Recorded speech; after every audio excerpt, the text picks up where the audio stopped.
ಎಲ್ಲರಿಗೂ ನಮಸ್ಕಾರ ವೀಕ್ಷಕರೇ. ನೀವು ಕೂಡ ದೊಡ್ಡ ಮಟ್ಟದ ಹಣಕಾಸಿನ ವಹಿವಾಟುಗಳನ್ನು ಮಾಡ್ತಾ ಇದ್ರೆ ಇನ್ನು ಮುಂದೆ ಈ 10 ರೀತಿಯ ಟ್ರಾನ್ಸಾಕ್ಷನ್ಗಳಿಗೆ ಯಾವುದೇ ರೀತಿಯ ತೆರಿಗೆ ಪಾವತಿ ಮಾಡುವ ಅಗತ್ಯವಿಲ್ಲ. ಕೇಂದ್ರ ಸರ್ಕಾರ ಈಗ ಸ್ಪಷ್ಟಪಡಿಸಿದ್ದು ಈ 10 ರೀತಿಯ ವಹಿವಾಟುಗಳಿಗೆ ಯಾವುದೇ ರೀತಿಯ ತೆರಿಗೆ ಪಾವತಿ ಮಾಡುವ ಅಗತ್ಯವಿಲ್ಲ ಅಂತ ಸ್ಪಷ್ಟಪಡಿಸಿದೆ. ಹಾಗಾದರೆ ಯಾವ 10 ವಹಿವಾಟುಗಳಿಗೆ ತೆರಿಗೆ ಪಾವತಿ ಮಾಡುವ ಅಗತ್ಯವಿಲ್ಲ ಅನ್ನೋದ್ರ ಬಗ್ಗೆ ಸಂಪೂರ್ಣ ಮಾಹಿತಿಯನ್ನು ಈ ವಿಡಿಯೋದಲ್ಲಿ ನಾವೀಗ ತಿಳಿಯೋಣ. ಅದಕ್ಕೂ ಮುನ್ನ ನೀವಿನ್ನ ವಿಡಿಯೋನ ಲೈಕ್ ಮಾಡಿಲ್ಲ ಅಂದರೆ ಈಗಲೇ ಲೈಕ್ ಮಾಡಿ. ಸ್ನೇಹಿತರೆ, ಮೊದಲನೆಯದಾಗಿ ಕೃಷಿಯಿಂದ ಬಂದ ಆದಾಯಕ್ಕೆ ಯಾವುದೇ ರೀತಿಯ ತೆರಿಗೆ ಪಾವತಿ ಮಾಡುವ ಅಗತ್ಯವಿಲ್ಲ. ಸ್ನೇಹಿತರೆ, ಕೃಷಿ ಭೂಮಿಯಲ್ಲಿರುವ ವಸತಿ, ಮನೆ, ಕಟ್ಟಡ ಅಥವಾ ಅಂಗಡಿಗಳಿಂದ ಯಾವುದೇ ರೀತಿಯ ಬಾಡಿಗೆ ಆದಾಯ ಬಂದರೆ ಇನ್ನು ಮುಂದೆ ಆ ಆದಾಯಗಳಿಗೆ ಯಾವುದೇ ರೀತಿಯ ತೆರಿಗೆ ಪಾವತಿ ಮಾಡುವ ಅಗತ್ಯವಿಲ್ಲ. ಇನ್ನು ಎರಡನೆಯದಾಗಿ ಕುಟುಂಬಗಳಿಂದ ಪಡೆದುಕೊಂಡ ಆದಾಯಕ್ಕೆ ಯಾವುದೇ ರೀತಿಯ ತೆರಿಗೆ ಇಲ್ಲ.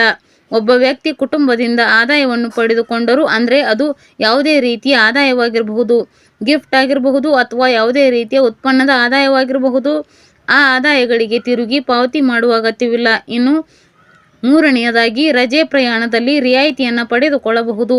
ಯಾವುದೇ ಒಬ್ಬ ನೌಕರ ತನ್ನ ಕುಟುಂಬದೊಂದಿಗೆ ದೇಶದೊಳಗೆ ಪ್ರಯಾಣವನ್ನು ಮಾಡಿ ಪ್ರಯಾಣ ಭತ್ಯೆಗಳ ಮೇಲೆ ತೆರಿಗೆ ರಿಯಾಯಿತಿಯನ್ನು ಪಡೆದುಕೊಳ್ಳಬಹುದು. ಇನ್ನು ನಾಲ್ಕನೆಯದಾಗಿ ನೌಕರರು ಗ್ರ್ಯಾಜುಯೇಟ್ ಮೇಲೆ ರಿಯಾಯಿತಿಯನ್ನು ಪಡೆದುಕೊಳ್ಳಬಹುದಾಗಿದೆ.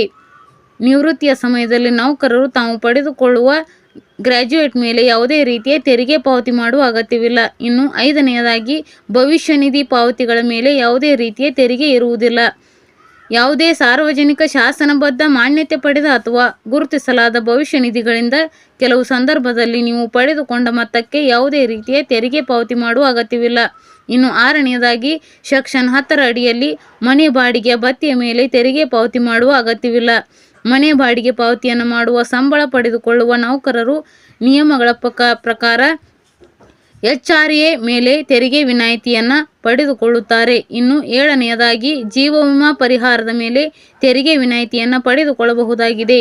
ಯಾವುದೇ ರೀತಿಯ ಬೋನಸ್ ಸೇರಿದಂತೆ ಜೀವ ವಿಮಾ ಪಾಲಿಸಿಗಳ ಅಡಿಯಲ್ಲಿ ಪಡೆದುಕೊಂಡ ಮೊತ್ತವು ನಿಬಂಧನೆಗಳ ಪ್ರಕಾರ ತೆರಿಗೆಗೆ ಒಳಪಡುವುದಿಲ್ಲ. ಇನ್ನು ಎಂಟನೆಯದಾಗಿ ಪಾಲುದಾರಿಕೆಯ ಲಾಭದ ಮೇಲೆ ತೆರಿಗೆ ವಿನಾಯಿತಿಯನ್ನು ಪಡೆದುಕೊಳ್ಳಬಹುದು. ಒಂದು ಸಂಸ್ಥೆಯಿಂದ ಪಾಲುದಾರರನ್ನು ಪಡೆದುಕೊಂಡ ಲಾಭದ ಭಾಗವನ್ನು ಅವನ ವೈಯಕ್ತಿಕ ಆದಾಯ ಅಂತ ಪರಿಗಣನೆ ಮಾಡಲು ಸಾಧ್ಯವಿಲ್ಲ.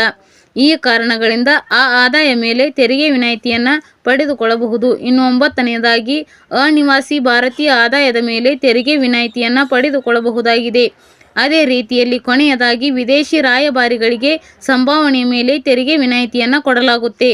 ಭಾರತದಲ್ಲಿ ಈ 10 ರೀತಿಯ ಆದಾಯಗಳಿಗೆ ಯಾವುದೇ ರೀತಿಯ ತೆರಿಗೆ ಪಾವತಿ ಮಾಡುವ ಅಗತ್ಯವಿಲ್ಲ ಅಂತ ಈಗ ಕೇಂದ್ರ ಸರ್ಕಾರ ಸ್ಪಷ್ಟಪಡಿಸಿದೆ.